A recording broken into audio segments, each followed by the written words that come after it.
This is drbell.com.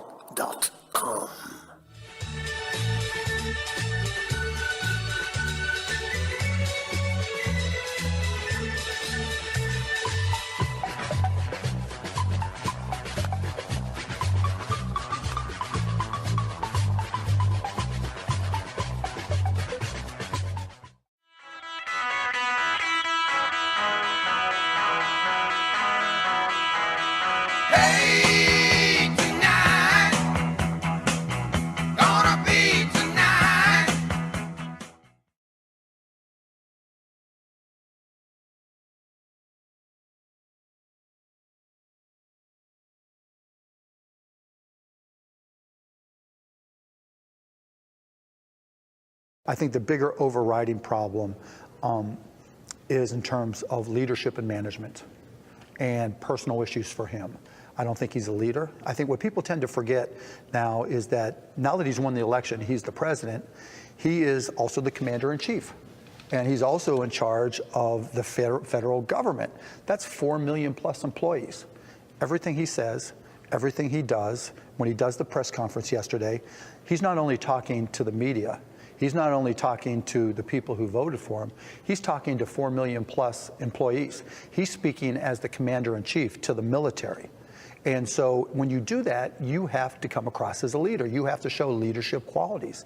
And in order to show leadership qualities, you have to be able to admit a mistake, right? Because I think one of the reasons that we're seeing leaks and so many problems from the intelligence community and from a staff for non-intelligence issues, you know, if the guy in charge or the woman in charge does not admit or acknowledge mistakes, well, everybody that works for you, they see the mistake, they see the problem, and if the top person isn't accepting the responsibility, where's that responsibility going to fall? On one of them. And so knowing that they're going to get the blame, they're leaking to CYA their own asses, right? And so I think that's a symptom of his leadership, lack of leadership problems. I think, you know, the way, the personal issues, I mean, there's no self-accountability. His own personal personality, you mean? Not even his personality. I mean, one-to-one, he's a good guy, right? You sit there and talk to Donald Trump, you talk to him on the phone, he's personable, he's nice, he'll listen. I never had any problem talking with him. But when it comes time to discuss specific issues and to be the CEO of the United States, he's running as a business guy, he's running as a CEO. He's not showing any CEO leadership qualities that I think, or at least that I think are important. You have to be self-aware. You have to know what you know and know what you don't know. You have to be contextually aware, situationally aware. So when he goes after John Lewis, Rep. Lewis during Martin Luther King, you know, it's weekend, birthday weekend, that's craziness. When he's having a press conference with the Prime Minister of Israel, and he starts talking, or Canada for that matter, and he starts talking about how he won the election and, you know, his electoral vote count, and those types of things. That shows a significant lack of situational awareness, and that's exemplified in other areas as well. He makes no effort to learn. It's like in his press conference yesterday, it was obvious when he talked about, well, people read newspapers, they watch TV, right? They listen to TV. It's obvious he's an analog guy through and through. He, you know, famously doesn't use email. Not only does he not use email, famously not use email, and I know from personal experience, he doesn't use a search engine. How could you not use a search engine just to learn? And it's evidence in the examples he gives, and it's evidence in his lack of awareness of what's going on around him. You know, there's no CEO in the history of CEOs that can be successful without making an effort to learn.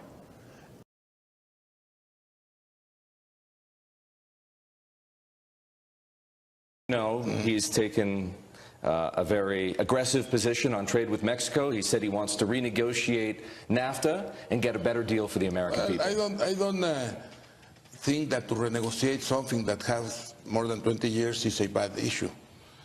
But I think that the renegotiation can be for the best for both, a win-win issue. Well, first, I think that the U.S. should protect some of the jobs, especially the jobs that are strategic, and the goods that have high aggregate value. But I don't understand how can be produced low-cost products with With high wages in the United wages States. of $30 an hour. That's what they pay against $15 a day. That's a big difference, and I think that these issues will be not competitive, and if they try to do that, the cost for the American people will be too high. The consumers will pay too much for everything, and I don't think that 300 million people will be happy paying so much and having a big inflation. Because one of the things that is the priority of the President of the United States, like other presidents, is the interest of the people. And the interest of the people is to have jobs, but also to have good price of the things here they are buying. How would you improve NAFTA? I think we have many things to do, because many of the things we export to you are imports. We make only the aggregate value in many of these products.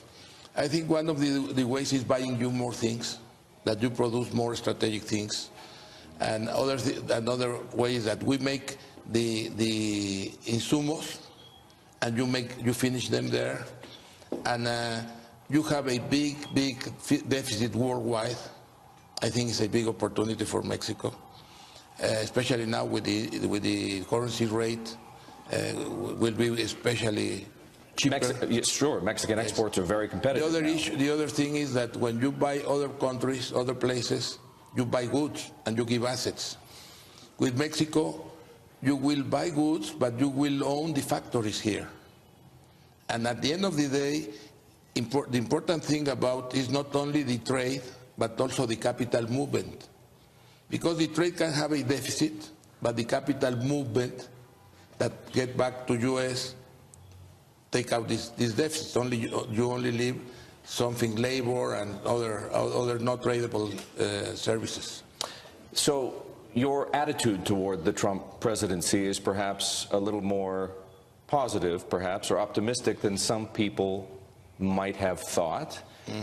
Does his election I will be more worried if I were an American. You'd be more worried as an American than as a Mexican? Yes. Really? Yes, yes. Why do you say that?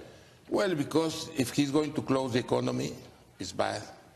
If he's going out of the NATO and other international, he have the risk to lose the international leadership of the United States. Because U.S. is a leader. And you are a leader as much as you have a leadership in technology. And if many of these issues stop the technology development, in the middle term or long term, you have a big problem. You are the leaders in technology, but there are other countries moving there, China, Israel, and everyone wants to improve. But I think that's a main issue.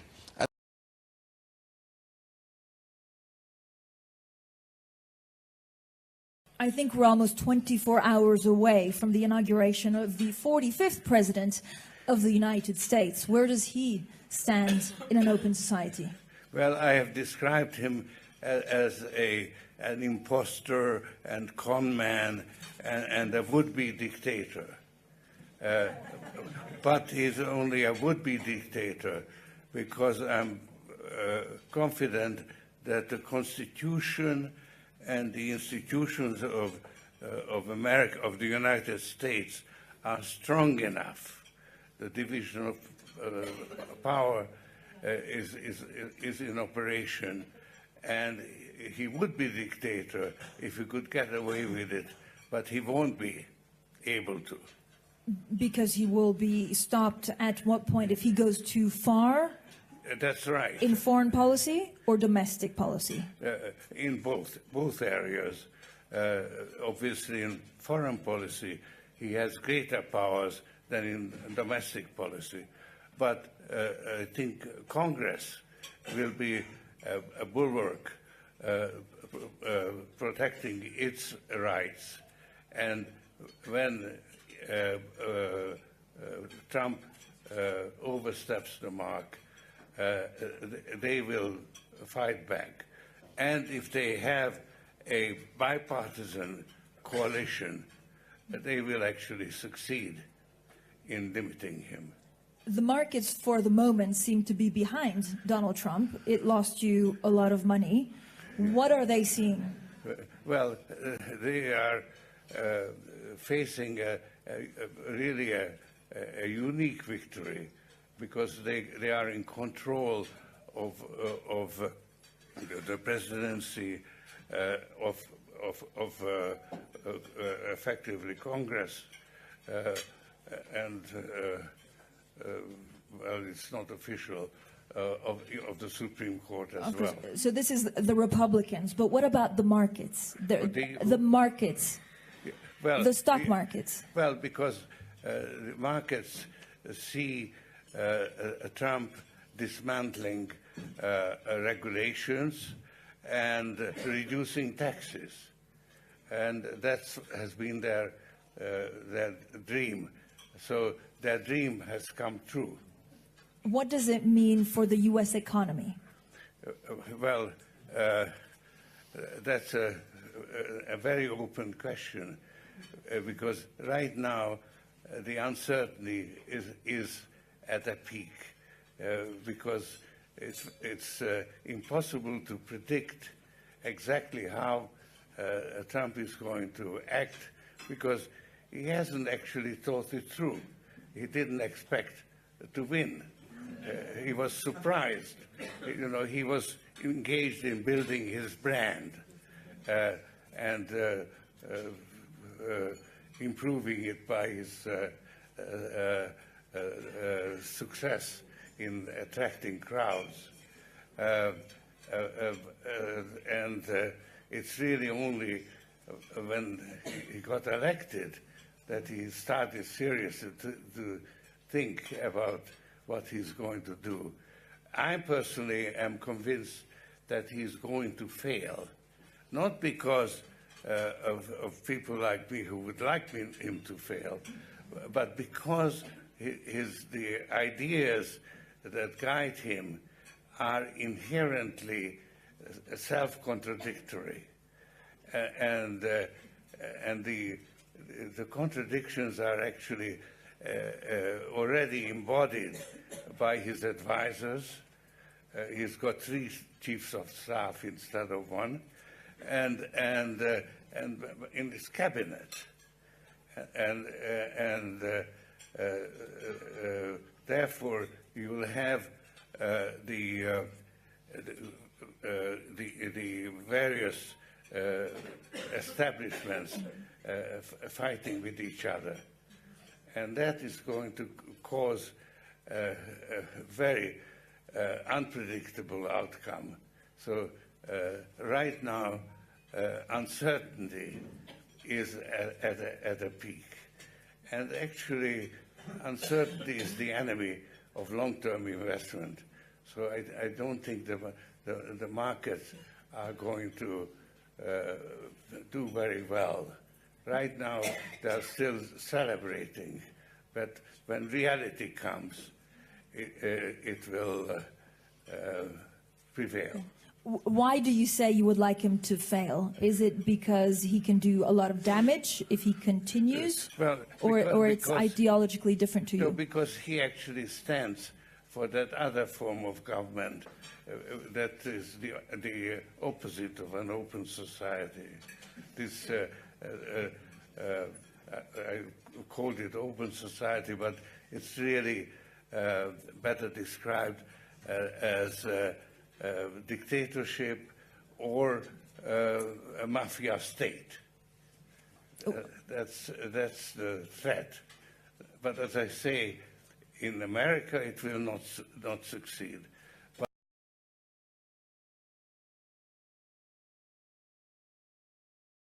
In 1995, to my knowledge, it's the only time Donald Trump went to the American people and he said, join me, I'm a winner, join me and invest in my company, Trump Hotels and Casino Resorts.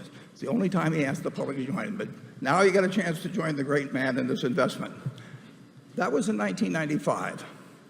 They listed on the New York Stock Exchange, and Mr. Trump very modestly made the ticker symbol DJT. Guess what that's for? So he names the company after himself, or he gets the ticker symbol after himself. The next 10 years, the company loses money every year, every single year. He takes out $44 million in compensation during that period.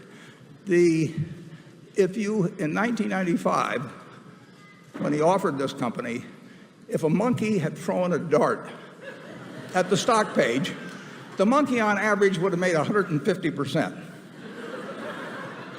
But the people that believed in him, that listened to his siren song, came away losing well over 90 cents on the dollar. They got back less than a dime. And you know the history of his enterprises where he was borrowing money, where one time after another he went into bankruptcy. I've really never known another businessman that brags about his bankruptcies.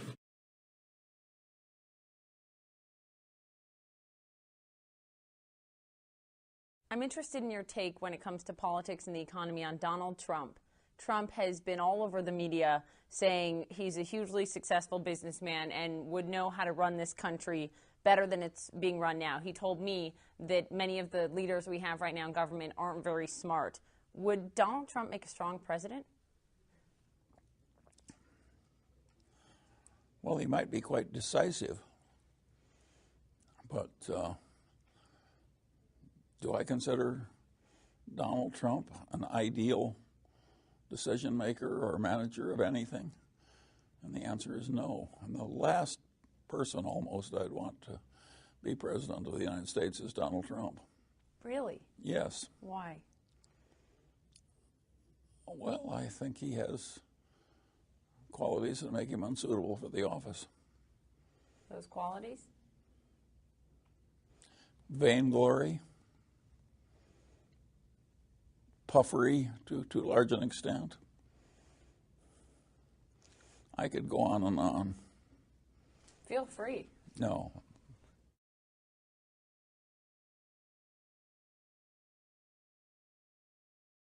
This is drbell.com.